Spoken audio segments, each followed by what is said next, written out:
Hi everyone, so I just recently beat Elden Ring's DLC, Shadow of the Erdtree, and I wanted to talk through my experience throughout the entire DLC, what I really enjoyed about it, what I didn't like about it, what I found that they did that was exceptional, and things that I felt they dropped the ball on. I did want to give a heads up to those of you who haven't finished the game yet and want to stay spoiler free. This will definitely contain some spoilers as it pertains to the final boss among some other aspects of the game, so I highly recommend clicking off and either coming back at a later time or just not watching the video. That way you can have a spoiler free experience. Additionally, I did beat the DLC without using summons at all, so my experience may vary for those of you who did use summons, among other things in the game that can affect difficulty, such as using Scarlet Rot on enemies or bleed builds or things that maybe cater to an easier experience overall. With that said, let's jump into the first talking point of the DLC. It is huge. And when I say huge, I mean massive. Not only is the overall land map that you look at pretty big in and of itself, but something I noticed when I was exploring is almost every area has a land of mass below it and above it. Essentially, there are 3 layers to a lot of locations. So you may be standing on the top location, standing on the highest point, and then as you're exploring, you'll find a cave that takes you deeper underneath that has this entire location hidden beneath that. And then you find another just jumping down point that takes you to the bottom where a rot lake is sitting there. It was amazing. I was super excited about that because as big as the game was, it just got bigger and bigger the more I explored. Something that I have to give huge credit for because overall I really liked this. Not to mention, despite it being massive, it was filled with all manner of caves, hidden paths that'll take you to completely different locations isolated from where you were. A lot of different bosses, some that were reused, and we'll get into that a little bit later, but a lot of new and original feeling bosses. Enemies, similar. There were some that were reused, but mostly they were either based because they're in the Shadowlands or completely new to us, the player. Talking about the size of the game, something that I did have to say that was sort of off-putting for me is because of just how big it was, I did have a very difficult time navigating from one location to another. For instance, if I saw something on my map and I wanted to go there, whether it be to grab a map icon to highlight the location I'm at or just to go somewhere specific, I very often had a difficult time navigating this because not only is the location big for all layers that you're in the game, but also when you're trying to navigate from where you are to where you could be, it could be underground, it could be above ground, it could be at the very bottom, and how to get there is not obvious either. There were several points where I'd see a massive drop off from the mountainside, and when I try to navigate my way down, I don't see an obvious way to get down there. Something that I did find much different in the base game, however, where if I wanted to go somewhere, I could see a general path of how to get there, and the game made it very intuitive on how to do this. I did not find that to be the case in the DLC. A lot of things were a lot less obvious, specifically as it pertains to world building, and I didn't enjoy that aspect as much as I would have liked to. It didn't fit in the theme for me as like hidden locations, so much as you just kind of have to explore and you'll randomly find things, as opposed to doing it because I'm exploring in a way that just makes sense with the game. Touching on the game's size, everything was beautiful. It had so many different sceneries to experience, from this vivid blue experience that felt very restoring, and then you had the spring feeling with all this greenery and beautiful graphics and an array of colors that just fit this very vibrant theme that wasn't as prevalent in certain areas of the base game. Not to mention, the locations had a huge amount of variety. Similar to the base game, and I think they did it justice here, there was a lot of the base game that felt very different from one another. If you went to Limgrave, it was a much different feeling, atmosphere, and experience compared to something like Caelid, which was much more of like a darker hellscape, as opposed to this vibrant encouragement of the developers to explore this land. Not to mention, the harshness was reflected in Caelid as opposed to Limgrave, which was definitely still difficult for new players, but it was not the same degree of harshness that we've come to expect from a land like Caelid. The same was true in the DLC. A lot of the locations, if they looked more beautiful and more serene, were a lot less harsh and demanding of the player's skill when you went to explore there, as opposed to some lands that were much more shadowy and dark and filled with undead enemies or dead dragons, dead warriors, etc. And it sort of painted this picture of a difficult exploration in front of you. Something I really enjoyed. They sold you the environment of the location instead of having to tell you it was difficult. I also found that the enemies and the bosses fit very well with the themes that were going on with whatever location you were in, and the new enemies and bosses really fit in style for Elden Ring. I thought that they were very satisfying. It was cool to explore and fight new enemies and see what different kinds of drops they had. This is something that I feel FromSoft put a 10 out of 10 in terms of quality. Now, talking about enemies for a little bit, there were lots of new enemies with all manner of difficulties. Some were much easier to kill, some were much more complex, and even right out the gate, you got a good mixed bag as soon as you exited into the Shadow Realm, because you'd fight some enemies that were very basic and you could take them out without too much thinking, and then you've got some sort of middle ground with these birds that'll fly at you and can kind of attack from a range, and then you've got the two, I don't even know what to call them, they wield these weapons in each hand and they just go ham on you. And I really like that variety. It sort of tells the player, hey, you're going to have a varied experience. It's not going to be all difficult and it's not going to be all easy. And I think that was mirrored in my playthrough personally.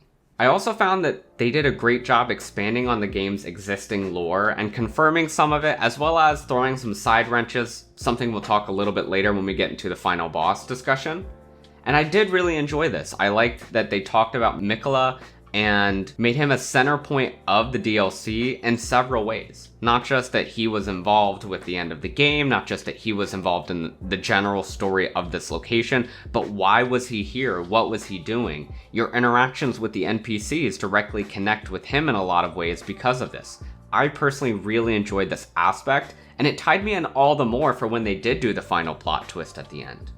I also found a lot of the enemies to be very interesting in combat. I had a fun time learning how to get past their different combat styles, what they brought to the table in terms of, some of them fought using different elements. So they'd use lightning, frost, I want to say like wind or something. I don't know the technical term in the game, but I really enjoyed that, along with some that would still fight with Scarlet Rot. There was this huge variety that I got to experience. Something I liked that FromSoft did that was a weird turnaround for someone like me, and I'm sure others who really enjoyed the pot people, going around to the different pot enemies and feeling bad whenever you'd kill them.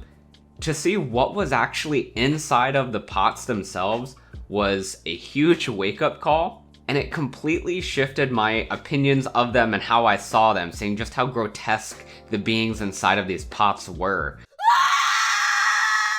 Along with a little bit of the lore that went with it. I really enjoy the twists and turns that the DLC had, and they had several of them that I thought they executed on well. Now, jumping into the bosses a little bit. I felt that the bosses were the high points of the DLC. Now, I've seen some criticism that the bosses had too much health. I personally didn't have this experience. I know that the Shadow Tree fragments really helped to mitigate this, because it would essentially increase your damage and decrease the amount of damage you would take. The more Shadow Tree fragments that you leveled up, the better this was, getting up to, I think you would do double damage and take something like half damage. I'm not certain on the numbers there, but I personally never felt like I had to go get more fragments. I just sort of played the game. I would go towards the main story a little bit, and then I would do a bunch of side stuff, and then the main story a little bit, and then do some side stuff.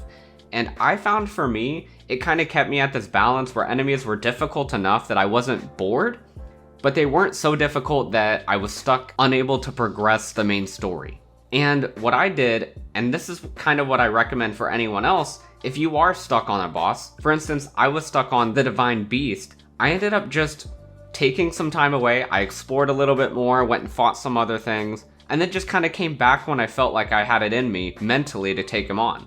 And at that point, he was still a difficult boss. It took me a little while to beat him, but I didn't sit there for hours fighting him. I think I beat him in, I want to say like 6 or 7 tries after coming back to him. I also really liked that the bosses felt very distinct from one another and from the base game bosses in a lot of ways.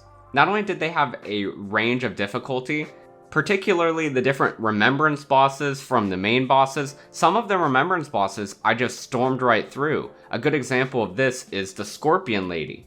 However, then some of the remembrance bosses, for instance, the Hog guy or the Horse Riding guy, I didn't actually find them to be nearly as difficult. And I kind of liked this. Not only were they not as difficult because their moveset, I just found a way to get around it, but they also weren't as difficult in terms of health and damage.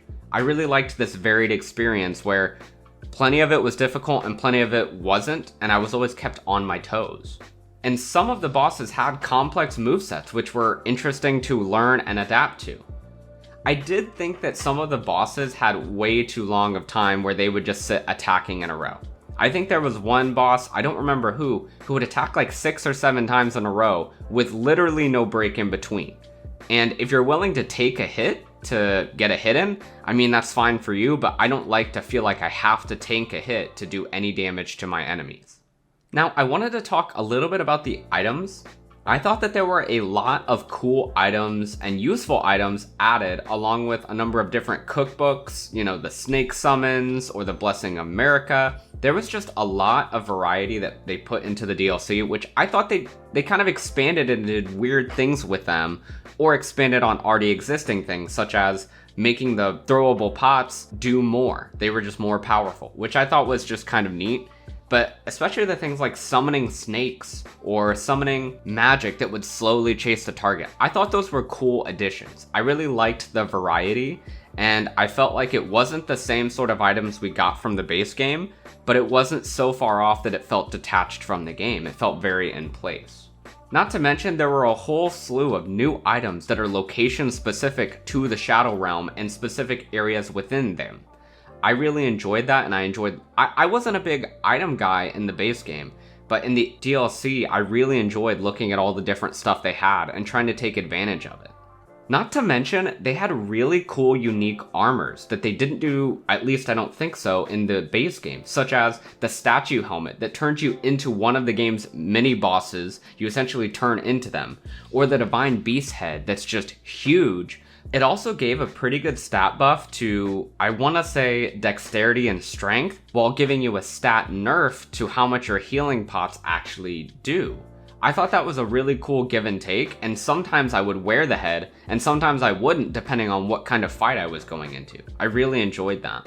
Not to mention, they had a huge variety of talismans, some that felt very niche, but I kind of like that. I don't see any harm in having a talisman that's incredibly niche that I may not use, but I could use in a certain situation. A good instance being the talisman that increased damage from, I think, kicking, so if like you're climbing a ladder or whatever, you do more damage when you're kicking. I don't know what I would use it for, but it's nice that I can use it if I find a circumstance for it. And there were plenty of talismans that were good for all kinds of builds, some that increased your health even further than what was in the base game, like a health talisman, or one that had even greater resistance to holy damage, which is great for the final boss and things like that. I really enjoyed just the variety of items the game had to offer. So before we get into a lot of the negative things I have to say, which is unfortunately a bigger list than I would like, I did want to talk about the final boss, Redon, for a minute. I understand that a lot of people found him to be incredibly difficult, and I can see why they had that experience, and a lot of them felt like he had a lot of bullshit, which he did. But I personally really enjoyed the final boss. I thought, specifically from a lore standpoint, it was so cool to finally be able to fight peak Redon. I understand that a lot of people's sentiment was, we already killed Redon, I don't want to have to fight the same boss again, this is just lazy, which was what I read a lot on Reddit. I did not feel that way at all. His moveset was completely different from what he had as the Scarlet Rotted Redon, the much weaker Redon, the battle-worn Redon. This was peak Redon, who had all the strength that he had in life, but Miquella's ability too. And he had this very big variety of attacks. I think my biggest complaint is that he would just attack and attack and attack. He'd go on tangents for like 20 seconds, and then you could get 1 or 2 attacks in. That to me did not feel fun. But the overall fight itself was fun, and it was cool to learn. And I didn't fight him with a shield, I didn't fight him with summons, I just fought him with, I think, the first weapon I found in the game, or in the DLC, and I just rolled with that. So if I can do it, I know that other people can too, because I'm not particularly good at these games either. Now, let's go ahead and talk about my negatives for the DLC. And as I previously mentioned, unfortunately, this is a bigger list than I would have liked. Starting off, I had a lot of stability and frame issues. So to put this into perspective, when I typically play Elden Ring, I play at max settings. It's just what my system can handle. Another example would be Cyberpunk. I play Cyberpunk on max settings. I don't use ray tracing, but everything else is max. And for both examples, I run it over 60 FPS or 60 FPS. I say this because I had to drop my settings from max to medium for the DLC specifically. And this was an issue throughout my entire playthrough, not just when I first experienced an area. And I still had a lot of stutters. I wasn't willing to go any lower than medium because honestly, I shouldn't have to drop it below max to begin with. The game felt poorly optimized in that respect. And I saw that a number of other people had these issues. This was actually a concern I had because if I'm recording, which I was for a lot of it, so that way I could use it as gameplay footage, that decreases my FPS even more. So now I'm stuttering much more often. And the stutters were pretty consistent whether I was recording or not. This is something that I experienced in boss fights at times, which just really left me frustrated. I guess it's just a skill issue, I have to get better than the FPS, but it was frustrating. Another thing I noticed in terms of the stability and frames and all of that was the graphical fidelity was a little bit lower than I would have expected. I noticed, and maybe this is because I'm playing on medium and not max, I can't say, but I noticed very often that shadows and textures and things of that nature really were not fully polished, or they would flicker or kind of be buggy. A good example is the final steps as you're going up to Redon the boss, you'll see on screen right now, they kind of flicker back and forth. And maybe it's because I've been at that location so long, I've been helping other people beat the final boss. I've seen this over and over and over again, and it's very distracting. This is not something I noticed in the main game, so maybe it's just me because I'm playing medium settings, but I did want to mention that. Now, another section of issues that I ran into were bugs. I felt, because I played Elden Ring's base game on day one. I had it preloaded, I jumped into it right away, and the biggest issues I had initially for the base game were FPS stutters, and they fixed that pretty quickly. I didn't experience that many bugs. I'm sure I experienced some, but none of them really stuck out to me. It wasn't enough that it was in my memory. However, with the DLC, I experienced a lot of bugs throughout my entire experience. I had one bug where enemies were invulnerable. So the fire giant pot things that shoot fire at you pretty much and can stomp and, make fire affect the area around them.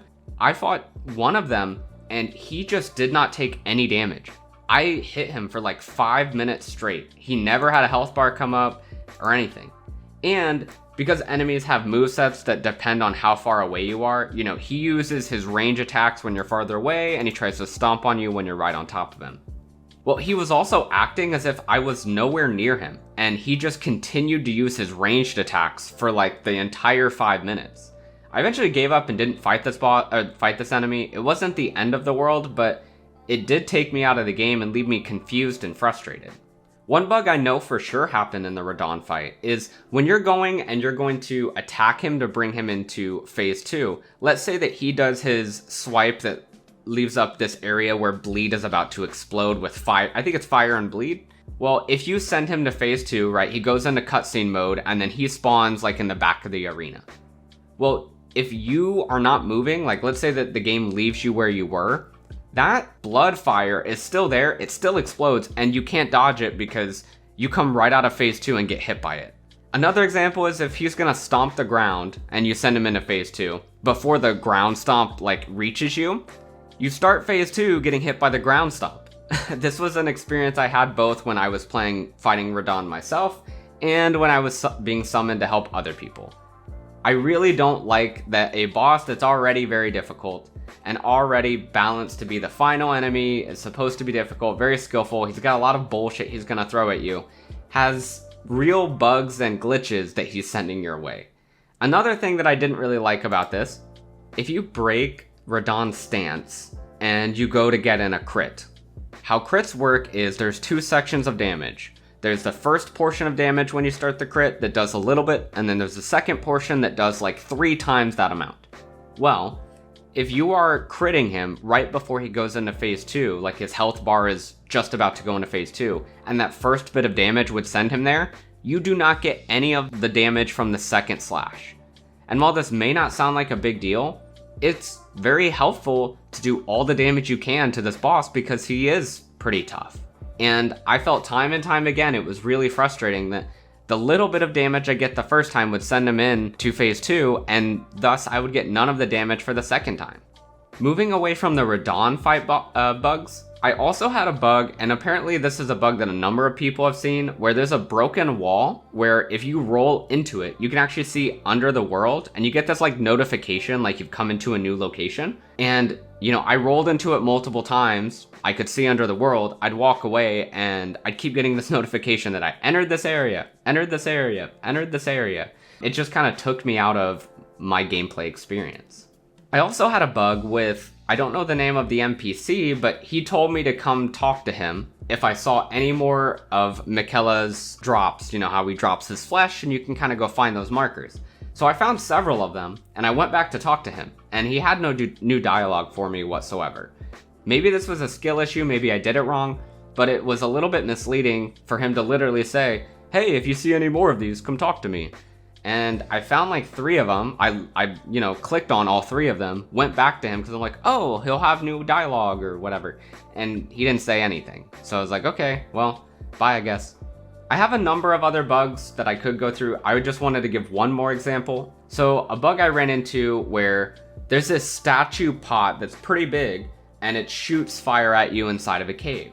How it works is you run into the room, you're gonna go left and pull the lever. So that's what I did. I ran and pulled the lever, and I see that the stand that the fire pot was standing on went down. However, he just stayed floating there for a while, and you can't really do any damage at that point. It wasn't the end of the world. I ended up killing him. It didn't kill me, but it's just one of those things where it takes me out of the gameplay experience in a way that I did not experience whatsoever with the base game, and it left me feeling quite let down. Something that wasn't really the end of the world, but I was a little bit disappointed about is I really would have liked for Rolana to have gotten a cutscene. I personally thought Rolana was a really cool boss. It felt very skillful when I was able to beat her and as I was learning her abilities. And there's plenty of bullshit mechanics she had, but they felt, rigged but fair sort of thing. And I really wish that she had gotten a cutscene to make her seem more epic and built up. Instead, I just kind of walk into the arena. I'm like, oh, I'm fighting a boss right now. And I just wish that it was different.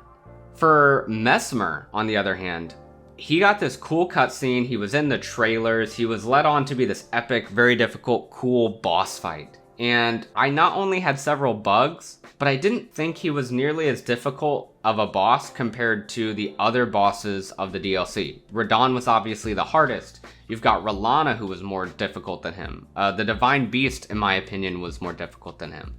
I wish he was more difficult in the sense that his attacks were more complex to dodge. Here's what I mean. I called him Roll Left Simulator because over half of his moves, if you just roll to I believe it's your left, you just completely dodge his attack because he's swiping the same way every time. The other attacks, you just delay to dodge. That was all I did to beat him. It wasn't incredibly difficult because of that. That was my entire strategy. On the other hand, I also experienced a bug from him too, or at the very least, I'm pretty sure it's a bug. So one of his attacks, he comes down through the snake, and then the serpent leaves his body, and then he fights you again as his just normal body. Well, you can attack the snake while he's coming down, and this happened a couple times before I beat him, where I would break his stance while he was coming out of the snake, and you could hear the sound indicator that was what was going on. It's like a ding. He was completely immune from stance break while he was coming out of it, despite the fact that it tells me via the sound that I broke his stance. This was also really frustrating, again, where I'm trying my best to do what I can against this boss. I'm trying to outplay them, learn their skills, learn their abilities, and I do get in, a stance break where I should get plenty of damage from a crit, and it just nullifies it, and it sort of just took that away from me. I did not like that experience personally. Now, I could go on and on and on about all of the different things that the DLC had to offer, because there was plenty of more good things that I could discuss, but this video is already about 30 minutes long, so I did want to cut to the chase and sort of just sum it up. I think that the DLC was very good. I love the direction that they took. I like a lot of the changes they made, the leaps into different directions that sort of try new things, but also expand on other things and feel very integrated into the base game itself. I think that they did a great job in many aspects. I also think at the same time that polish was not nearly as high as it was for the base game upon its arrival. I think that the lack of polish was something that was definitely a step back for a company like FromSoft, where I have not had any polish issues really. And I've played Dark Souls 1, I beat Dark Souls 3, I played Sekiro. This is not my only FromSoft game. It did leave me a little bit frustrated and disappointed that this was the experience I had. Now, with that said, I highly recommend the DLC, and currently I would have to rate it a 7.5. I wish I could rate it higher than that, but for me personally, I experienced technical, bug, and graphical issues just constantly throughout my experience. And by constantly, I don't mean every second, but I do mean every day I experienced some new issue or enough of the old issue that it did take me out of it. I hope that they fix this. Assuming they do, I would probably put this at a 9 or a 9.5. That's how big the polish for me differential was. So I really hope they fix that. I really enjoyed the DLC. I will be playing more of it. I will be making more videos out of it. My overall tone from the DLC is still very positive, and I highly recommend it to any of you. For those of you who did stick around to the end of the video, I hope you enjoyed the video. I am curious what your thoughts and experiences were with the DLC. Feel free to leave a comment below telling me what you thought. What did I get right? What did I get wrong? Let me know below. I appreciate all of you for watching the video. I hope you have a great rest of your day. Stay safe out there.